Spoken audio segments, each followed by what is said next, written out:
Hello bachcho. In given question, the RMS value of a AC of 50 Hz is 10 ampere. The time taken by the alternating current is in reaching from 0 to maximum value and peak value of current will be respectively be. ठीक है, हमें क्या क्या चीजें दे रखी है और क्या क्या चीजें बतानी है, तो इसको हम एक बार चर्चा कर लेते हैं गिवन डाटा में।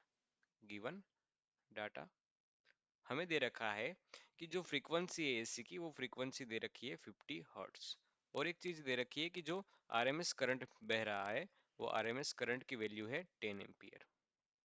ठीक है, और आगे बताना है हमें कि करंट को, पहली चीज हमें ये बतानी है कि करंट जब जीरो एम्पियर से अपनी पीक वैल्यू पर जाएगा, मतलब मैं लिख देता हूँ आई 0 एम्पियर पे जाएगा, तब टाइम टेकन क्या होगा, टाइम रिक्वायर्ड क्या होगा, टाइम रिक्वायर्ड क्या होगा, ये एक चीज बतानी है। और दूसरी चीज बतानी है हमें कि वो मैक्सिमम करंट यानी कि पीक वैल्यू करंट की क्या होगी। ये दो चीजें हमें बतानी है। तो क्या है की कंसेप्ट डिस्कस करते हैं। की कॉन्सेप्ट फॉर दिस क्वेश्चन,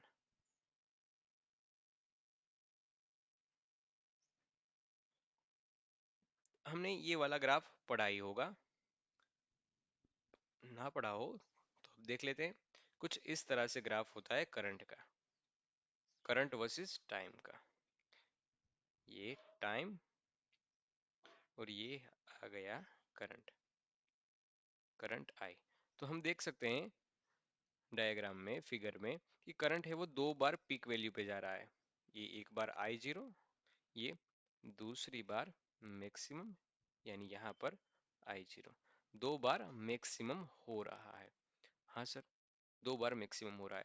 और हमें बोला गया है कि जीरो से उसकी पीक वैल्यू तक पहुंचे वो टाइम रिक्वायर्ड क्या है। तो हमें पूछा गया है बेसिकली ये टाइम, यहाँ पर जीरो, यहाँ पर मान लेते हैं आई जीरो, तो ये टाइम पूछा गया है हमें, इतना इतना टाइम पूछा गया है हमें। ये टाइम क्या होगा, ये हमारा टाइम रिक्वायर्ड होगा। हाँ, ये हमारा टाइम रिक्वायर्ड होगा और इसी के बारे में हमें पूछा गया है। तो देखो, पूरा का पूरा चक्कर घूमने के बाद टाइम पीरियड हो जाता है, टाइम हो जाता है टाइम टी। तो ये आधा होगा T/2, ये इसका भी आधा होगा, देखो ये इसका भी आधा होगा, मतलब कि ये टाइम है T/4। ये टाइम है जीरो, यहाँ से हमने स्टार्ट किया है तो ये जीरो, यहाँ पर हम लिख सकते हैं, जरूरत नहीं है लेकिन याद रख लो। ये टाइम है 3T/4, वैल्यू तब आ रही है पीक वैल्यू आई जीरो। ठीक है, तो जो हमारा टाइम रिक्वायर्ड है वो हमें पता चला कि वो टाइम रिक्वायर्ड है T/4। ये बात पता चली होगी इस फिगर से कि हमारा जो टाइम रिक्वायर्ड है वो आ रहा है T/4। तो हमें टाइम पीरियड निकालना है पूरा का पूरा अपन करके 4, तो ये हमारा आंसर हो जाएगा। और दूसरा कंसेप्ट ये पता होना चाहिए कि आरएमएस वैल्यू किसे कहते हैं। आरएमएस वैल्यू और पीक वैल्यू के बीच का रिलेशन पता होना चाहिए। क्या है दोनों के बीच का रिलेशन, रिलेशन ये है कि I zero peak value is equal to होता है √2 इंटू आरएमएस वैल्यू के इक्वल। ठीक है, ये दो कॉन्सेप्ट का हम यूज करके इस क्वेश्चन को सोल्व करते हैं। तो बढ़ते हैं आगे। पहला हमें चाहिए time required for current values goes to zero to peak value. तो ये आया हमारे पास कि कंसेप्ट हमने डिस्कस किया T/4।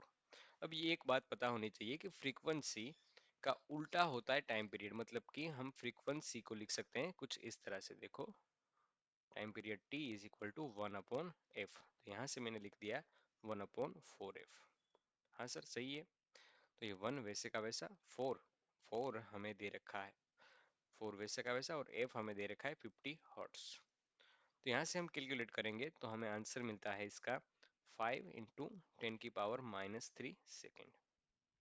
ये हमारा सही आंसर हो जाएगा टाइम रिक्वायर्ड के लिए। यानी सी आ सकता है या डी आ सकता है, लेकिन ए और बी तो नहीं आएगा। ठीक है, तो सी और डी में से हम आगे बढ़ते हैं, करंट की पीक वैल्यू फाइंड करते हैं। करंट की पीक वैल्यू के बारे में हमने डिस्कस किया, वो क्या होती है √2 इंटू आर एम एस। तो ये peak value is equal to √2 into I R M S.